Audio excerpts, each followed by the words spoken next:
Welcome back to the Breakfast Club. Bryan, Angus, Bill Hayes. Delighted to have you on board wherever you're joining us from. And speaking of wherever you're joining us from, he's not in Pickens this morning. He's down in San Antonio. Sam Wyche, always a favorite here, and welcome him to the show right now. Good morning, Sam. Good morning, and I'm in cold San Antonio, 42 degrees down here. We're like Canada in the spring or something. Well, you take that winter jacket for the Fan 590 that they sent you all those years ago, and you won't have a problem. Favorite jacket. It's my favorite jacket because it's got this big guitar on the back. Now, before we get into why you're down at the U.S. Army All-America Bowl in San Antonio and what you're doing down there, and get into in some topics we always love talking to you about, Sam, we've been talking about favorite movies of all time. That's our theme going through the show today. If you had one movie you could sit down and watch, and it was the only one you could sit down and watch, which one would it be and why? Okay, I'm going to give you a girly answer on this one. So don't be making fun of me, but it would be The Sound of Music with Julie Andrews. Wow, now that's off. Yeah, that's a little different. That's kind of unusually classy for you. The hills are alive. Cosmopolitan at times. But this one, I could listen to that, all that music, of course. But you know what's coming because you've seen it. It's one of those movies everybody's seen a lot of times, and you know what's coming. And you just sit there and enthralled with it one more time. It's unbelievable. You remember Julie Andrews had a throat problem, right? And the same doctor that operated on her and got her voice back is the doctor that operated on me after I had my problems with my voice. And so I've always kind of followed her anyway. But going into that operation, I could see Julie Andrews there, a successful singer, Sound of Music on the mountaintop. And the scenery was wonderful. It really was. Christopher Plummer was in it. Yeah, I was actually down in Stowe, Vermont. The Von Trapp family has a ski chalet there. Really? Yeah, it's kind of cool. Yeah, that's where they ended up. So. Okay, well, that's my vote. I'm sure there are people out there saying, "Oh, well, this guy knows what he's talking about." Let's go on. Well, that surprised me. I know, coming from where you come from down there in Pickens, I thought it was going to be something like Deliverance or something for sure. But maybe that's a bit too close to home. So why are you down in San Antonio, Sam?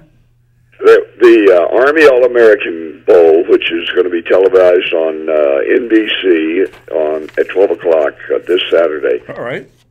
High school all-star game. These are all Division I high school players that are going to the major schools, the big-time programs, and co-sponsored by the Army. And the interesting part of this whole ball game is pregame is the Army has wounded warriors that have been in combat and have been in, maybe have amputees, and they pair up with one of the players, and they come out and they have these little dances that they do. They try to outdo each other with hand slaps and the kind of hellos. Yeah. Right. And then a big hug, and they've been together all week long. They've been hosted by these military veterans. And it is the best pregame. It's an hour of patriotic music and just terrific. I'm surprised that isn't there a Mountie All-Star Bowl, Canadian All-Star Bowl up there or something? No, but there's lots of things the Mounties do. There may well be. It doesn't come to mind right now, but certainly for all kinds of sporting events, they're front and center. There was a Can-Am Bowl. There used to be a bowl, All-Star Canadian football players against All-Star Americans, and I think a lot of it was based around kids in Michigan, now that I think about it. But I think that's back when Sam was playing for the Wheeling Ironmen. It could have been, but I don't think they've been doing it lately. All markets, what you're saying, yeah. Yeah. Got to get bigger. So listen, you're watching these kids, and I know a lot of these kids will be people we'll see at major programs next year. How tough is it for a kid, especially a kid who's an exceptional player, to get into a system in about a week's time? It's got to be real tough to do. Well, it is, but they have a limited. They have some standard rules so that you don't see a lot of crazy defensive fronts or defensive coverages, and you don't have a lot of trick plays. It's basic. What they want is basic football, man on man, just to see who is the better player. And we're actually having on March the 23rd, and I'd love to talk to you about that one another time. The first annual South Carolina College All-Star Game, and these are kids that come out of South Carolina or played college ball in South Carolina, and doing the same thing, same kind of concept as the Senior Bowl. But this game down in San Antonio are high school players, not graduating college players going in the NFL. Right. But they're starting their career at major, but they'll be at Alabama and Notre Dame and, you know, all the big schools and big programs.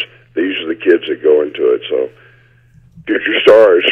It's always fun watching them. You know, you've had a coaching background in Bengals. You were with the Bills for a short while, too. I want to ask you a little bit about what you thought of Black Monday this past week, Sam. 7 NFL coaches get canned, and there were a bunch of general managers as well. It seems to be an annual event, and it's getting bigger every year. Is it right, or is this just a sign of how much pressure there is on all these teams to succeed? Well, that's what it is. It's a sign of how much pressure there is. Those owners are looking at what they call fannies in the seats.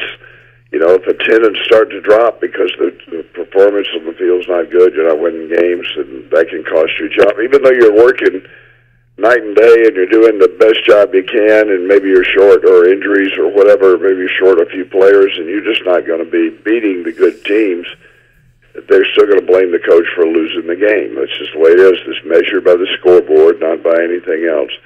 So a lot of good coaches were fired, very good coaches, and the good coaches will get to be, you know, new head coaches somewhere else, and they'll do a good job if they've got the personnel to do it. But that's the way it is. You know, going in that's the way it is. So I don't think there's anything unfair about it or new to the, you know, surprising or shocking. Every coach knows. In fact, Bill Walsh, when he hired me back in 1979 in San Francisco with the 49ers, he hired me. He said, "Sam, you're going to be a good coach, but you're going to get fired." Yeah. and fired you did get on several occasions, but none more surprisingly or shockingly to your system, I would think, than when you were let go by the Bucks. Yeah, Why don't you well, tell that us was that a little little bit of a story surprise. there? I thought because we had turned the team around, and we actually just had a 7-9 record, but we lost 4 games very, very close. Could have gone either way. And the team, it was the best record they'd had in 15 years. But they had a new owner, and the new owners usually come in and clean house. You know, there are a lot of dynamics involved. It's not just winning games, or not just those fannies in the seats. Sometimes there's just a personality conflict or a general manager that is let go because the owner and he have had a disagreement, and the owner said, "Okay, go ahead and do what you want to do, but it better work. And if it doesn't work," he calls that chip in. Yeah, but I mean, I understand at the time when you were actually let go, it was kind of, you know, we've all been let go from jobs one way or another. It comes as a bit of a shock to our system. But were you not doing some kind of promotional piece for NFL Films, and you were all set to address the team when Rich McKay, who was the GM at the time, kind of ducked your head into the room, or Rich McKay, sorry, ducked your head into the room and said, "Hey, Wyche, come on out here and bring your playbook with you." And you walked out, "Hey, what's going on?" And next thing you knew, Jimmy Johnson, who'd been fired by the Cowboys, was in addressing the team. Exactly, and they had the cameras rolling. Everybody that was there, every local affiliate, Nice. And ESPN. Jimmy was there, actually. Jimmy Johnson was not coaching. He was working as a broadcaster. But in the papers every day for several weeks, it was Jimmy Johnson should be the new coach of the Buccaneers. And when he walked in to do this feature story on the Bucs and how they were doing, there was a positive story, by the way, about how the team was being turned around and doing better and on their way. I called him in the office and I said, "Jimmy, we can't let this situation go by. I'll go in there." And that's exactly what we did. I called the team, a special meeting. They were all in the locker room. Cameras were rolling. They knew something was up. And then Rich McKay, the general manager, as a setup, came in and said, "Sam, the owner wants to see you, and he told me to tell you to bring your playbook." Well, that's code for you're about to get fired. So you knew it was coming. Oh yeah, well I planned it. I mean, honestly, I was the instigator of the whole thing, and yeah, they had a good laugh. But just Jimmy went in there and started giving a speech. Cruddy kept on going. I had to go in there and say, "Hey, the show's only so long." I've never seen Jimmy with his hair messed up except when he got the Gatorade. See, I think it's the only time in his entire life. In fact, he came out of the womb with that hair. Now, when you look at the guys who did get let go this week, with the possible exception of Lovie Smith, because he has Jay Cutler, well, almost everywhere else, the problem seemed to be a lack of quarterback. Is that? I don't want to simplify things or oversimplify things, but Is that not the sign of a great coach that he has a great quarterback? Yeah. If you don't have one of the top quarterbacks, your odds of winning go way down. There's no question about it. Now, you may have an unusual situation like Baltimore had a few years ago, where they had such a strong defense that Trent Dilfer was their quarterback. He was not one of the upper echelon quarterbacks, a good guy. I drafted him in Tampa, but the defense really won the game for him. But in my opinion, you have to have 5 positions. You got to have the best players, or among the best players in the league, at these 5 positions. One is quarterback. One is a go-to guy on offense, either a great running back or wide receiver that they've got to double cover and they've got to be aware of it on every play. And the other is a backside tackle. If you got a right-handed quarterback, your left tackle is important. Right. And then on defense, there are 2 players. You've got to have a dominating pass rusher where they've got to slide the line that way, or they've got to keep a back end to block. You got to really identify that guy every time, and you've got to have a takeaway corner so that you erase that guy and you can double cover and play, combination coverages everywhere else. But if you've got a takeaway corner and a dominating rusher on defense, a great quarterback, and a go-to guy with a backside protector, then everything else will fall into place. You got interchangeable parts. But if you're missing one of those 5 positions, your odds of winning a championship are just long shots. That's great. That's great insight. Sam Wyche joins us from San Antonio, Texas. If you don't know Sam Wyche, of course, coach with the Bengals. Still, when you call down to the Cincinnati organization, they refer to him coach. In 1988, of course, he was first with that team in the AFC Central, lost to San Francisco 49ers in the Super Bowl. I think it was 20-16 that year. Also was first in the AFC in 1990 and lost to LA in the divisional rounds. So you just mentioned quarterbacks and how important it is to have a good quarterback, and I'm glad you did, because I made I wanted to talk to you about this, and what a crop there's been of rookie quarterbacks this year. Russell Wilson, RG3, and Andrew Luck are all in action this weekend. But who's not getting a lot of publicity, and who I want you to rate, is the Cincinnati quarterback Andy Dalton. Andy Dalton reminds me of Kenny Anderson, the great quarterback at Cincinnati, and I hope will one day be in the Hall of Fame. But he is a solid, very simple motion, very accurate passer. Timing throws are unbelievably good. I don't know. Young guys usually don't get that part of the game as fast as Andy Dalton has. He must be a very smart quarterback, because I see him getting the team out of trouble at the line of scrimmage, checking off and doing a good job with that. But he's one of those quarterbacks that you're talking about. You've got to have a quarterback of his quality, and he's going to get better, obviously, as he gets more experience. But of his quality, in order to have a chance to win along with those other 4 positions. And I think part of the reasons that they really have a chance to beat the Texas in Houston this weekend is Andy Dalton. This guy could have a hot hand and win the game almost single-handedly this Saturday afternoon. I think they play like 1 o'clock Central Time or Eastern Time. And Houston seems to be going backwards the last month. That's not going to help them a whole lot. Well, I think Cincinnati's got one of the best draws in the first round of the playoffs because of that. Houston's just not playing well, and part of it's injuries and part of it's chronic fatigue that happens to a lot of teams, and it affects some teams more, especially if you've had injuries and you've got backups that are not only special teams guys, but they've got to play every down after that, and they haven't been used to that. So, this will be a good ball game, and it'll be a chance for an upset for a team on the road, which will be Cincinnati at Houston. Sam, sticking with the quarterbacks for a little bit, I have a question pertaining to, about Sanchez in New York. But the real question is, when you're a coach, how long do you stay with a guy and keep looking for growth in his game before you decide, you know what, this guy's not going to work, I got to move on to the next one? Because Sanchez, to me, I've never seen it in New York. And I think the Tebow thing was, a big distraction, which didn't help things a lot. But if I'm the Jets, I'm starting to think maybe I got to look for somebody else. How long, as a coach, do you have to take to make that decision?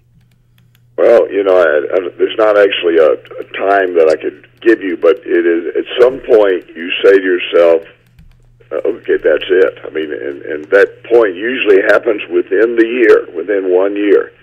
Now, you may say, okay, that's it, and we'll go with him next year because we don't have anybody to replace him. Paul Brown used to make the point, you don't make a change unless you've got somebody to go in there and replace him, because right.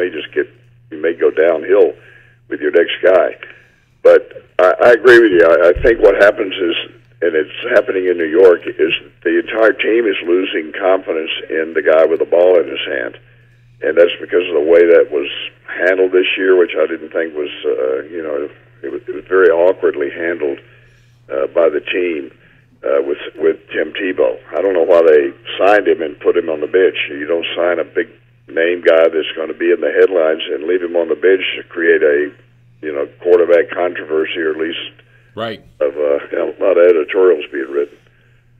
But I don't know. There's a time. I mean, basically it depends on when you think the rest of the team is in place, but you don't have that one nugget there, the quarterback. That's when you pull the trigger.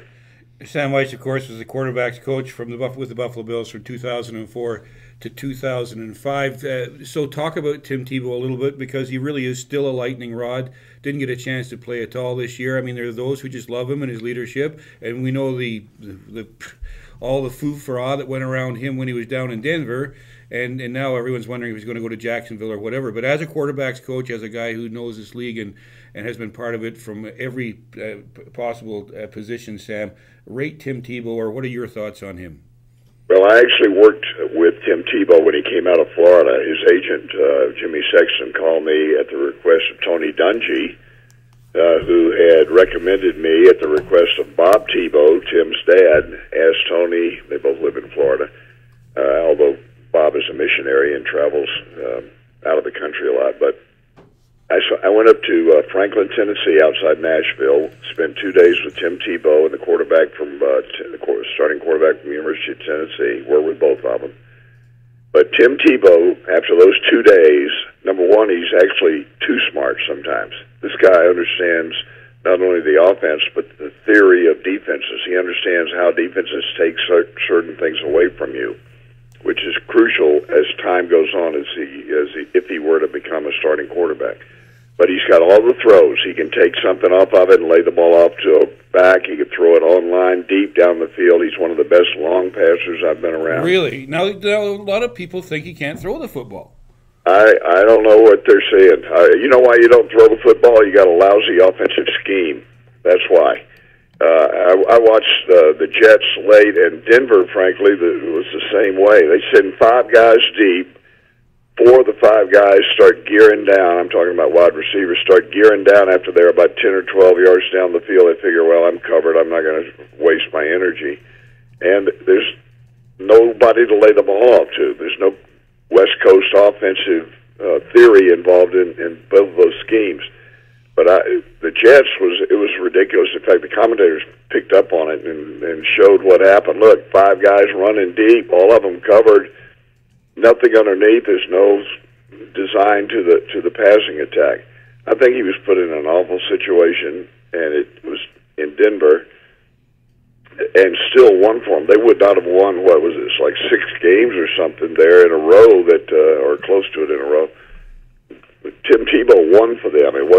Had he not been the quarterback, Denver would not have been winning at that point and would not have gone to the playoffs. But you got to put him in the ball game. You got to let him be the guy, and you got to give him an offensive scheme where he's got alternate players to lay the ball up to if they're covered down the field. Is that not a problem with not just with the Jets, but with a lot of coordinators and head coaches that they rather than design an offense for the personnel they have, they try and fit the personnel into their offense? Yeah, I think so. I think a lot of times they say, look, we've already printed the playbook. These are the plays we're going to run. We'll pick from them for each game plan.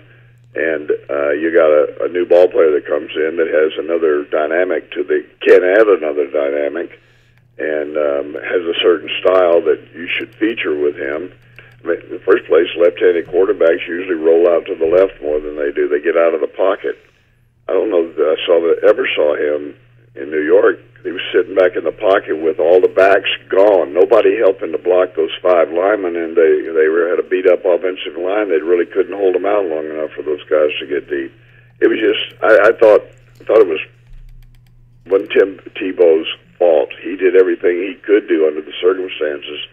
And in Denver, he actually won games. In New York, they just didn't have the players around him to win. Sam, yeah, so I was going to say we're running up against the clock here. Have you got the last? I just have one last thing. I want to go back to those three young kids, Wilson, Luck, and Griffin. And you're a head coach. You got your choice of of one of those three for 5-6 years down the road. Which one do you like long term to have a successful career? I think you'll find it easier to pick his favorite movie. That's a tough question, eh, Sam?